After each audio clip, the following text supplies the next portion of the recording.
Hey there, Mr. X. My name is Connor. I wanted to share with you what happened to me in one of the strangest times of my life.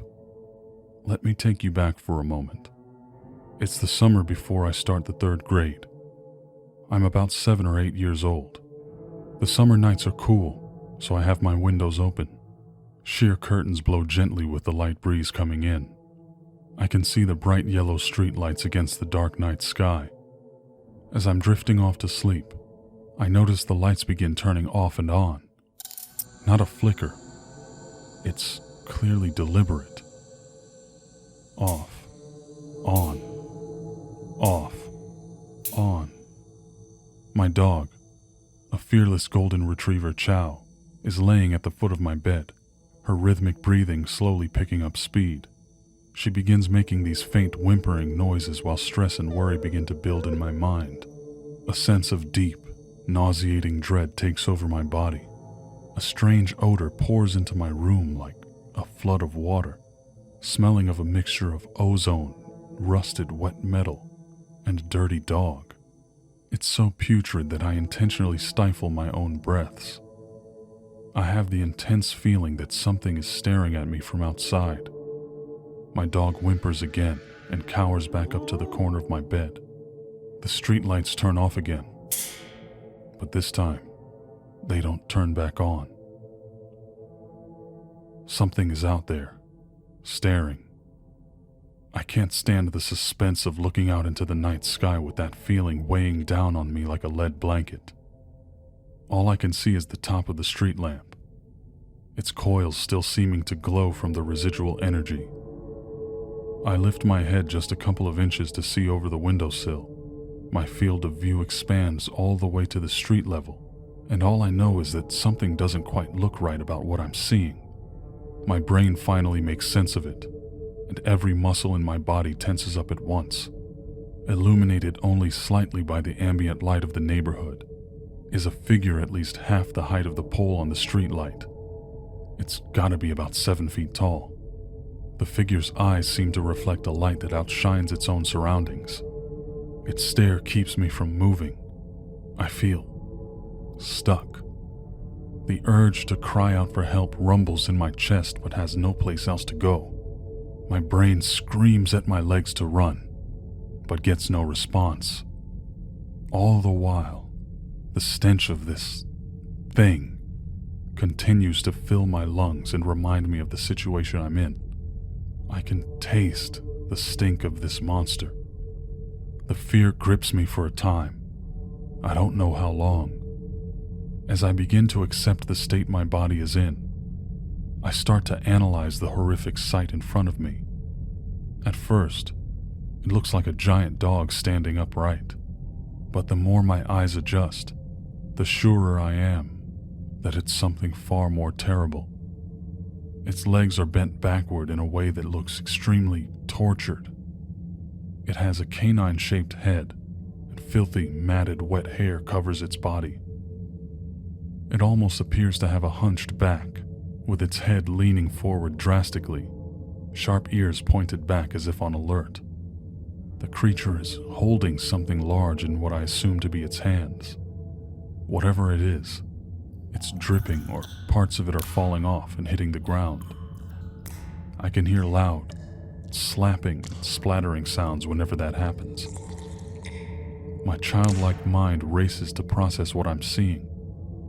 As I focus on the object in the creature's hand, I begin to make out the distinct shape of a human leg.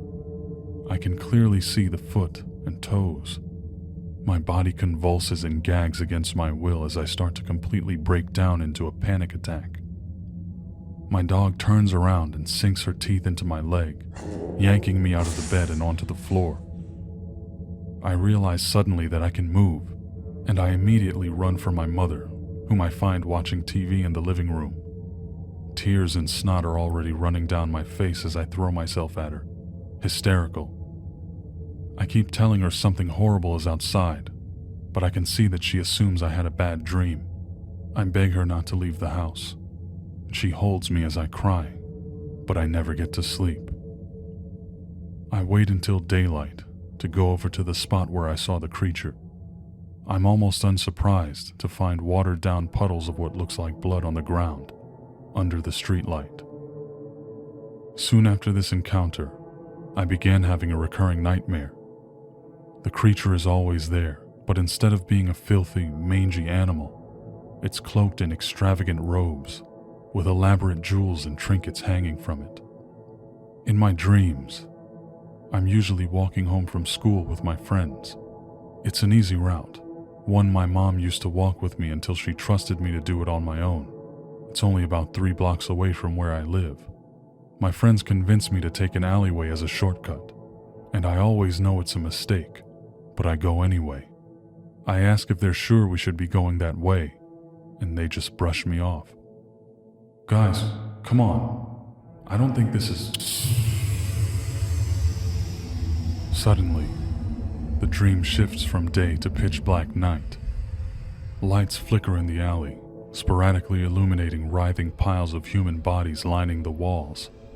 Homeless people, drug addicts, some dead, some barely alive. Trash and needles litter the ground beneath my feet. My friends are gone. I look ahead and see the creature slowly walking down the middle of the alleyway. Behind it are several smaller, less ornamented, dog-like creatures. They all appear to be weakened or injured, and closely follow the main one, as if they're subservient to him. As the beast closes in on me, I get the familiar feeling of being transfixed, stuck in place. My chest tightens, and I remember when I saw this thing in the real world. The same fear creeps up my spine as the smell of sulfur, metal, and wet dog permeate my nostrils. I can hear the voices of the destitute people behind me in the alley. They plead to the creature for aid. Please, no. It reaches into its robes and produces gold coins, scattering them to the ground.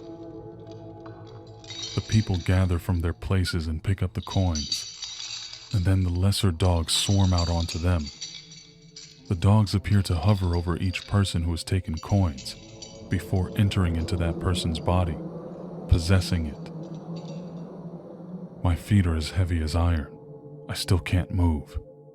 The creature stops in front of me, locking its eyes with mine.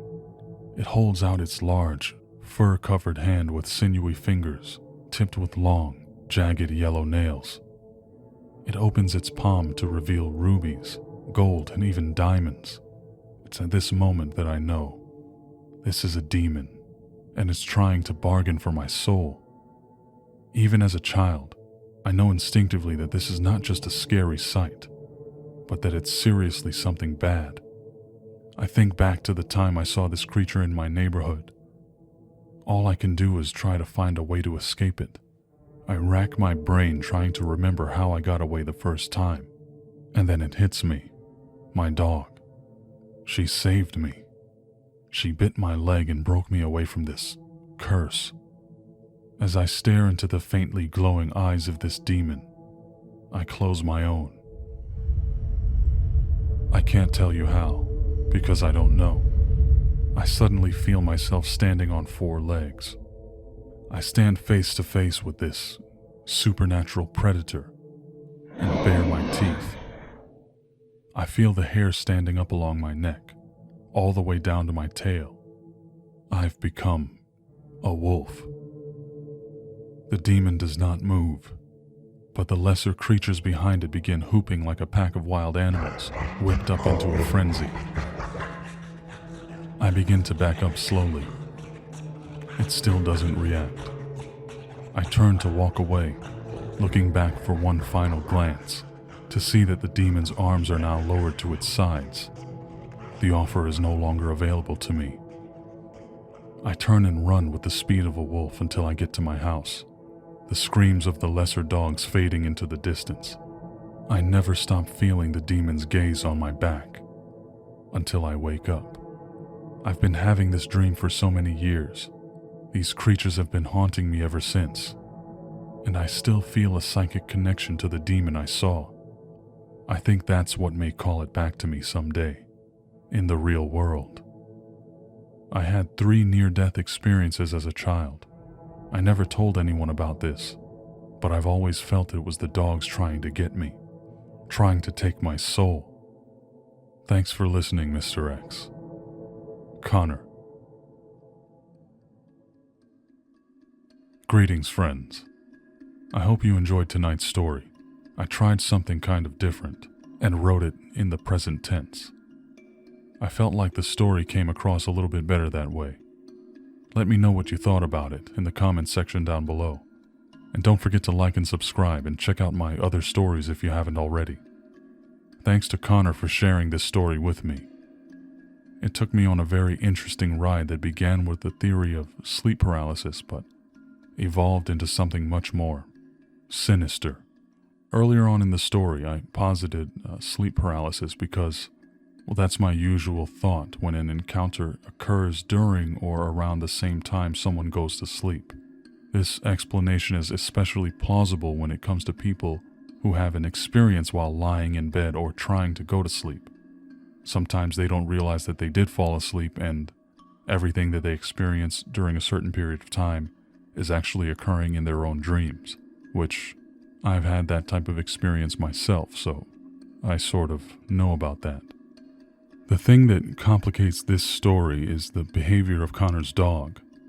The fact that she bit him and dragged him out of his bed, something that I bet doesn't normally happen with a dog that sleeps with her 8-year-old owner, followed by the continuous scene moving from his bedroom to the living room to find his mother, makes me think he may have really been awake when he saw what he saw. Still, it may have been in his head, but here's the important thing to remember. Just because it's in his head doesn't mean it's not real. The dream sequence made me reflect on ancient mythology, how so many cultures have incorporated dogs and dog-like or dog-headed creatures into their religions. Anubis comes to mind, Cerberus, the Fenris wolf, just to name some of the more popular ones. Even the idea of people exchanging valuable items for life, or vice versa, it was all very intriguing. I did try to contact Connor again to ask him about the near-death experiences he had as a child, but I haven't heard from him in months. If I do hear anything, I'll try to keep you guys posted. Anyway, I hope that whatever holidays you celebrate have been going quite well for you, and I wish you the very best in this coming year, my friends. Remember, don't be a follower, because anyone who would lead you down an unsavory path like a dark alleyway is not going to be there for you when things go wrong. Never be afraid to question authority if you feel the need. Until next time, my friends, I'm Mr. X, and may your nights be full of dreams.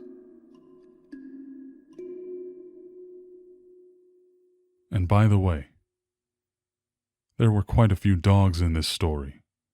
A bunch of bad ones, and a couple of good ones. Bark like a dog in the comments section down below. Any bark you want will do. Just own it. Love you guys. Later.